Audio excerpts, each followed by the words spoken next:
हमारी वाणी ईश्वर की वाणी है तो उसको न मानने वाला नास्तिक है, काफिर है, नापाक है, उसका कल्याण नहीं होगा।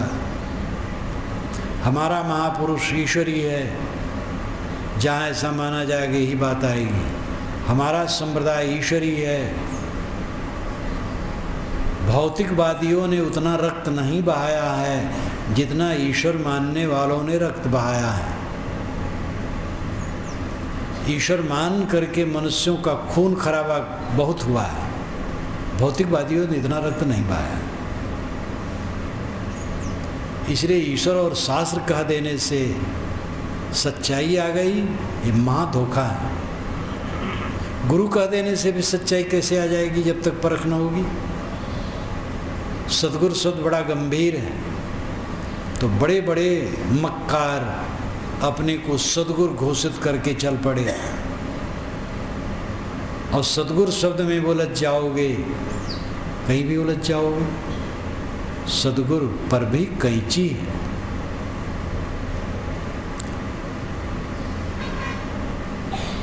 परख करके ही मानने योग्य है सब कुछ।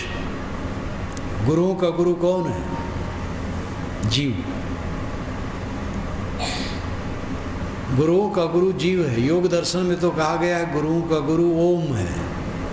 वो विश्वास की बात है, अंधविश्वास। ओम तो एक शब्द है जो उपासना के लिए पुरा काल में बनाया गया, एक अवधारणा है। ओंकारात जो जाने लिख के मेटेता है सुमाने, ओंकार कहे सब कोई जिन्हें लखा सुबिरला हुई। ज्ञान चौतीसा की शुरुआत में ही साहब कहते हैं कि ओंकार को जो लिखे, ओम को जो लिखे वो काट दे, वो श्रेष्ठ है। मनुष्य ओम लिखता है वो काट देता है, इसलिए ओम से बड़ा मनुष्य है। गुरुओं का गुरु जीव है, मनुष्य जीव है। वही परख करता है गुरु ठीक है, गुरु गलत है। ईश्वरों का ईश्वर जीव है, जीव ही निर्णय करता है ये गलत ईश्वर है। एक ईश्वर की परिभाषा अच्छी नहीं है, ईश्वर की परिभाषा ये अच्छी है। ये जीव ही निर्णयता है और परख उसमें मूल है। परखना, छानबीन करना, निर्णय करना, निर्भ्रांत दृष्टि अपनाना। पारक के प्रताप से सब भ्रमजालामान। वस्तु अंते खोजे अंते क्यों करी आवे हाथ। सज्जन सोई सराहिए जो पारक राखे साथ। सज्जन वही प्रशंसनीय है जो साथ में पारक रखे, परख रखे, परीक्षा रखे, तौल करके ग्रहण करें। हर जगह तौल। खाने पीने में है, मैं आपसे कहा करता हूँ, खाने पीने में तौल नहीं परखने। क्या खाना चाहिए अकल नहीं। बुढ़ा गए तंबाकू खाते हैं, बीड़ी पीते हैं, सिगरेट पीते हैं, अभी अकल नहीं आई। मांस गोश्त गंदी चीज़, प्राणी हत्या से मिलने वाली चीज़, रोगवर्धक।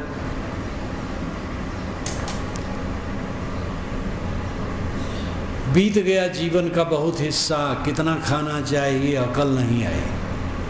खाने के बाद पछता रहे। सुख से रहना चाहो, आहार विहार विचार व्यवहार ठीक करो, इसकी परख करो। आहार का मतलब है जो हम आहरण करें। आहरण नाम ग्रहण करना, खींचना, स्वीकारना।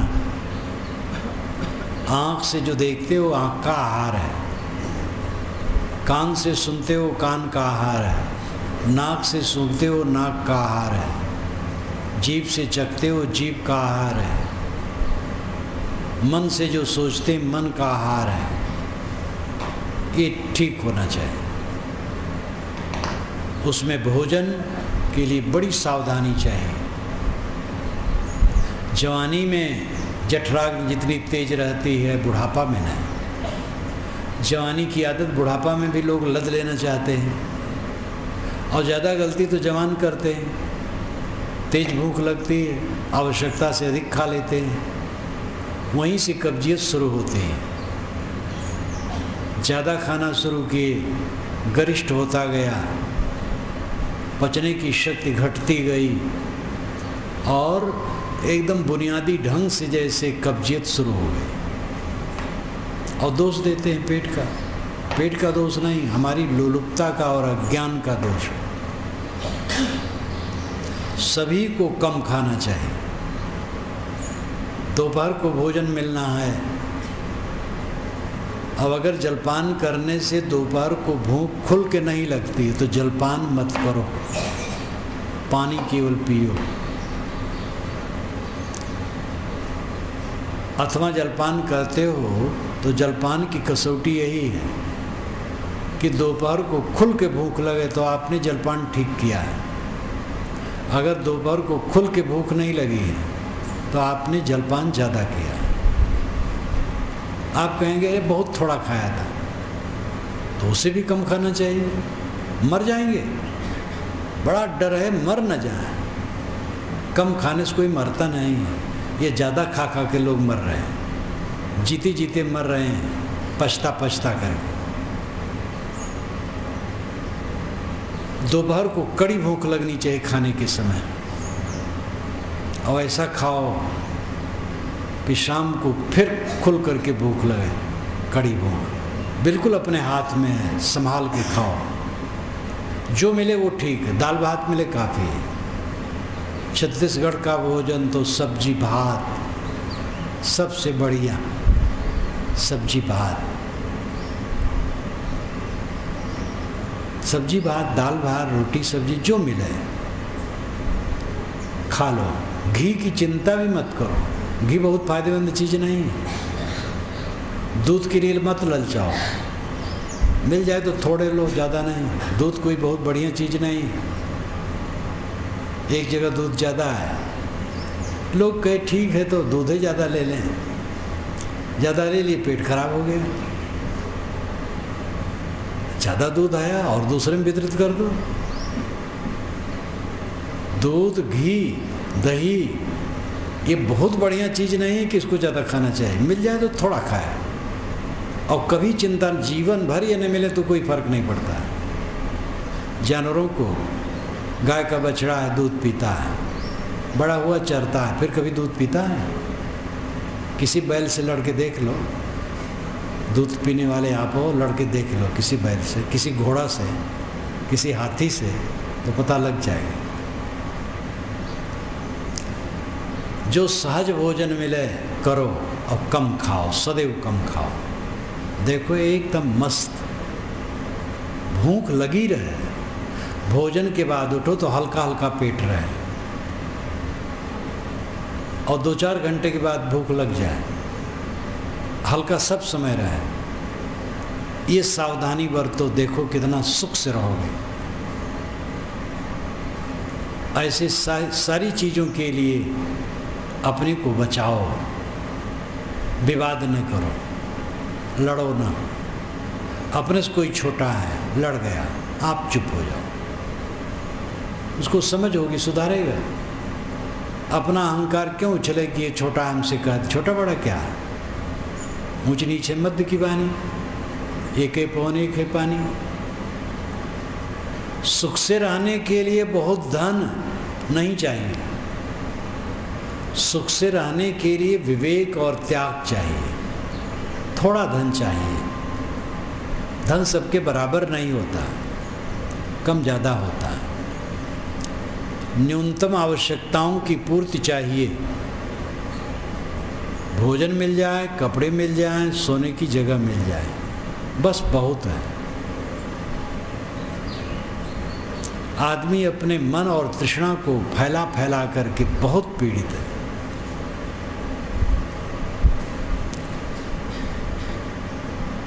तो हर जगह परख की ज़रूरत है। जो अपनी आंत को नहीं परख पाता है, खाद्य वस्तु को नहीं परख पाता है, कितना खाना चाहिए, कितना पीना चाहिए, अकल नहीं आती है, क्या आदमी है? भूल चूक हो जाए सुधारो। अपने ही खाने में लगे, ये गलत हो गया, खाने के बाद प्रतिक्रिया उसकी आई, बस सावधान हो जाओ। त्रुटियां हो सकती हैं, सावधानी बरतो, सावधानी ही साधना है। हर जगह परख की ज़रूरत है। पूरा जीवन हमारा अनवीक्षकी में चलना चाहिए, परख में चलना चाहिए। परख करके काम करोगे, कहीं धोखा नहीं खाओगे, और बिना परख के करोगे धोखा खाओगे। वस्तु अंतय खोजे अंतय, क्यों करी आवे हाथ। सज्जन सोई सराहिए, जो पारख राखे साथ। वस्तु अपने भीतर है, खोजते बाहर है।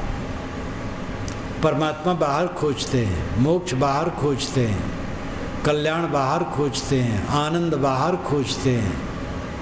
एक युवक एक युवती में आनंद खोजता है, और युवती युवक में आनंद खोजती, दोनों पागल है। अगर युवती के शरीर में आनंद होता तो युवती उस आनंद को लेकर के आनंदित रहती, लेकिन वो युवक में खोजती। और युवक के शरीर में आनंद होता तो अपने शरीर के आनंद से वो आनंदित रहता है, लेकिन वो युवती के शरीर में खोज रहा है। दोनों ब्रह्म में। मृग तृष्णा भ्रांत, जीवन भर आदमी भ्रांति में जीता है। ज्ञान है लेकिन भ्रांति में जी रहा है। ज्ञान तब काम करता है जब वो व्यवहार में हो, और व्यवहार में लाने के लिए एकांत चिंतन और त्याग का बल होना चाहिए। अकेले में बैठ करके नीरछीर विवेक करोगे और जिसको गलत समझोगे त्याग करने के लिए कमर कस लोगे, तब वो दशा आएगी। एकांत चिंतन नहीं करते हैं, और जिसको गलत समझते हैं उसको त्यागने की हिम्मत नहीं रखते हैं, तो दिमाग में ज्ञान भरा रहेगा, जीवन भर रोते रहोगे। शोक हर्ष द्वंद्व राग द्वेष कलह कल्पना चिंता उद्वेग में जीवन चला जाएगा।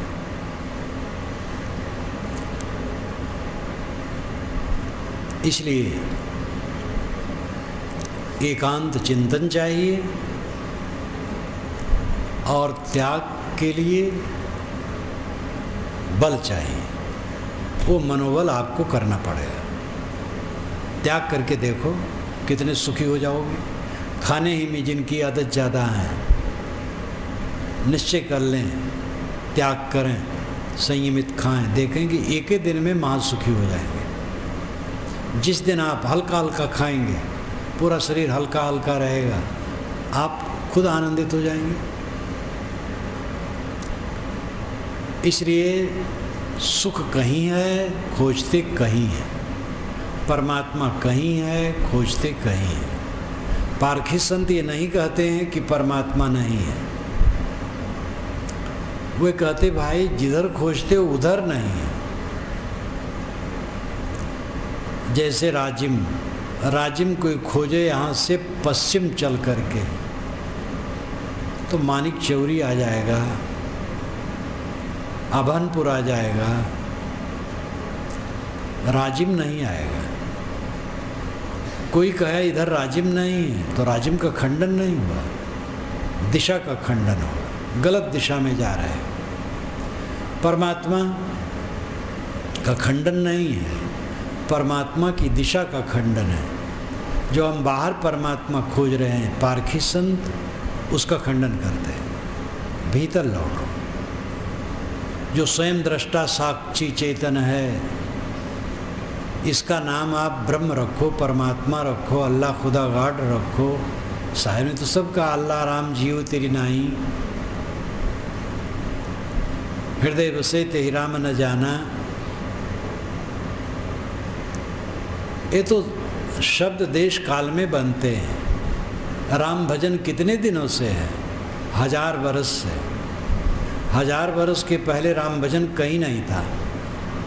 वाल्मीकि रामायण में एक श्लोक में भी नहीं लिखा है कि राम राम जपो। 1000 वर्षों से राम नाम जप चला। हरि नाम जप 1500 वर्षों से चला, उसके पहले नहीं। वेदों में हरि शब्द है, उसका अर्थ होता है अश्व, और वह अश्व है सूरज की किरणें। हरि का पहला अर्थ है हरा हरा, कोश के अनुसार।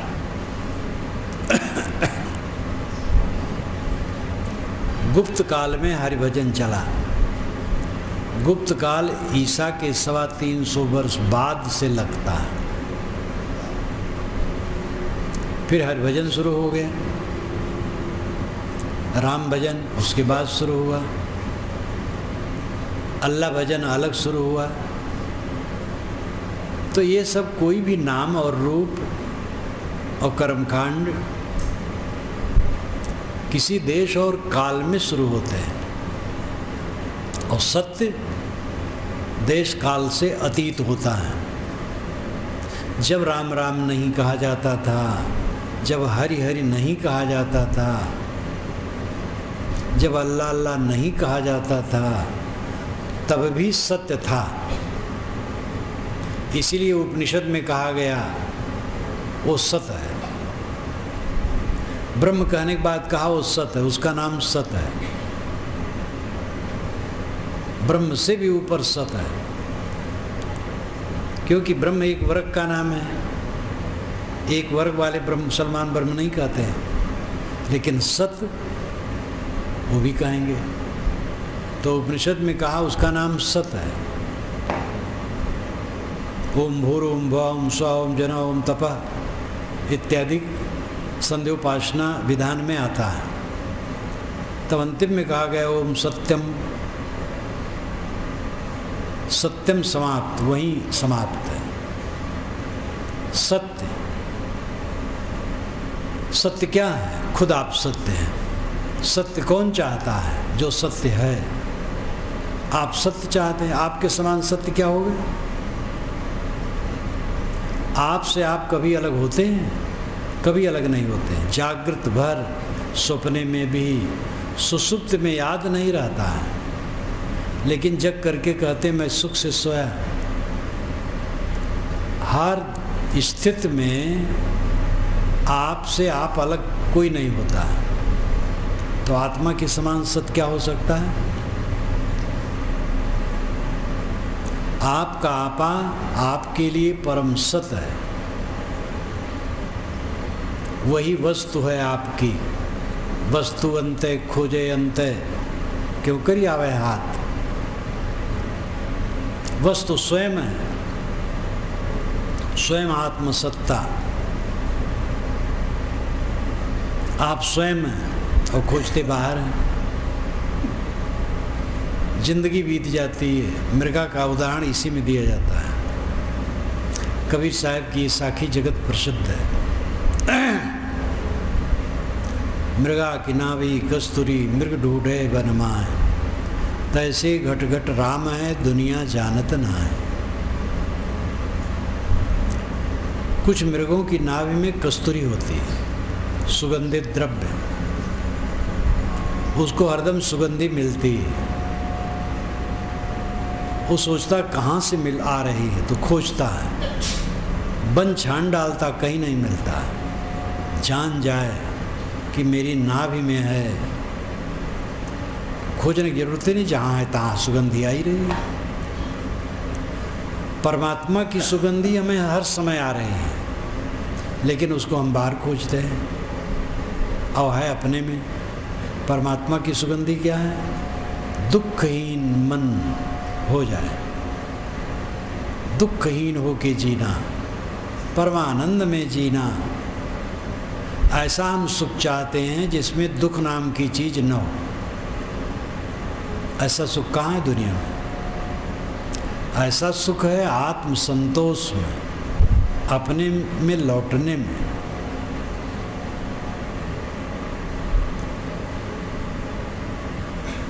जब साधक ये समझ लेता है कि जिसकी सुगंधी आ रही है वह पदार्थ अपने में है, अपने में है, एक कहने का तरीका है, स्वयं है, मैं खुद हूँ। जब ये बोध हो जाता है तो भटकना बंद हो जाता है। अब रह जाता है रहनी। आत्मा पूर्ण काम है, पूर्ण तृप्त है, पूर्ण संतुष्ट है स्वभाव से, लेकिन आदत जो खराब कर ली है उससे असंतोष लगता है। आप बीड़ी नहीं पीते थे, उसके लिए संतुष्ट थे, अब बीड़ी पीने की आदत बना ली है, अब असंतुष्ट हैं बीड़ी के बिना। तो ज़रूरी है बीड़ी छोड़ दें। बीड़ी छोड़ने में थोड़ा कष्ट होगा आदत के कारण, लेकिन जब बीड़ी छूट जाएगी मनवाणी कर्म से तो आप शीतल हो जाएंगे, सुखी हो जाएंगे। पहले ये बोध कर लो कि मैं शुद्ध बुद्ध पूर्ण काम हूँ। ईश्वर ब्रह्म परमात्मा खुदा गाड अल्लाह जितने शब्द हैं मैं में चरितार्थ होंगे, आत्मा में चरितार्थ होंगे।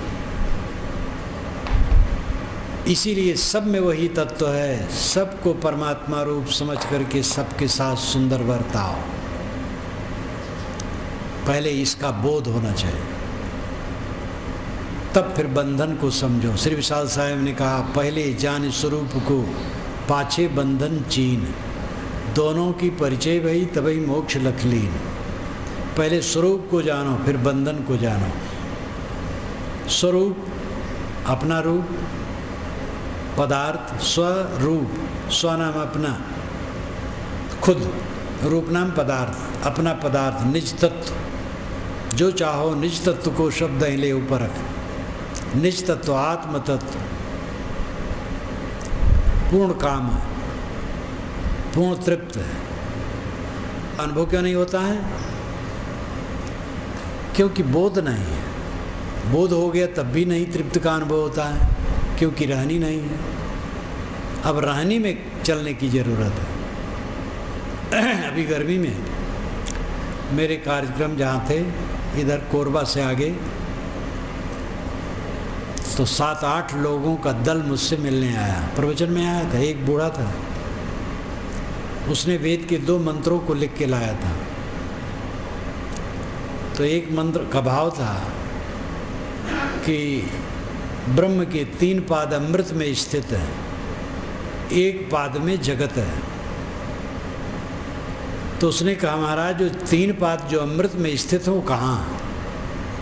मैंने कहा वो कहीं नहीं, केवल कागज में है। वो स्तंभित हो गया। कहे महाराज बहुत जगत गुरुओं, मंडलेश्वरों, प्रवक्ताओं से पूछा, कहीं संतोष नहीं मिला। मैंने कहा जो 3 पाद अमृत में स्थित है वो कागज भर में और कहीं नहीं। तब कहे तब अमृत कहाँ है? मैंने कहा आप खुद अमृत हैं। कहे अनुभव नहीं होता है? मैंने कहा कामनाओं को छोड़ो तो अनुभव होगा। तो गंभीर हो गया वो, उसको लगा कि उत्तर सही मिला। ब्रह्म ने दुनिया बनाई तो महिमा में कर दिया गया कि 1 पाद में तो दुनिया को रच करके रख दिया, 3 पाद अमृत में स्थित है। अब कहते रहो, सुनते रहो, पढ़ते रहो, पढ़ाते रहो, कभी अनुभव नहीं होगा। कागज की बात है बस। जगत तो हम देख रहे हैं और उसी में रात दिन रह रहे हैं। जन्मे इसी में और मरना इसी में। वो 3 पाद कहाँ है? तो जगत से अलग है। बस कहा करो, लिखा करो, पढ़ा करो, मर जाओ, कुछ पल्ले पड़ेगा नहीं। ये वाणी जाल। अमृत आप खुद, अमृत वस्तु जाने नहीं, मगन भया सब लोग कहें कबीर कामो नहीं, जीव मरण न होए। साहब कहते लोग अमृत वस्तु नहीं जानते, मगन है विषय वासना में। जब कामो नहीं, जब कामनाएं बुझ जाएं तो जीव ही मरण न हो। जीव का मरण नहीं होता, जीव अमृत है। और निष्काम होना अमृतत्व की रहनी। तो पहले स्वरूप को समझो। स्वरूप निज रूप आत्मतत्व पूर्ण काम, पूर्ण संतुष्ट है। फिर बंधन समझो कि कामना बंधन है, कामना छोड़ दो तो उसका अनुभव होगा। अमृतत्व का अनुभव होगा निष्काम होने से, निर्माण होने से, अहंकार का विसर्जन करने से। आप घर में गए, आपकी पत्नी ने गर्म कह दिया, आप बिल्कुल निर्माण शांत रह गए तो अमृत का अनुभव हो गया। अब आप लड़ गए तो जहर आ गए। हर जगह ये अध्यात्म का विषय केवल आध्यात्मिक ही नहीं है, व्यवहारिक भी है। निष्काम हो, निर्माण हो, सिर झुका दो, देखो अमृत हो जाओ। अकड़ के चलो, कामनाबद्ध रहो, दुखी रहो। तो सदगुरु की दो साखियां आपके सामने मैंने कही बीजक के।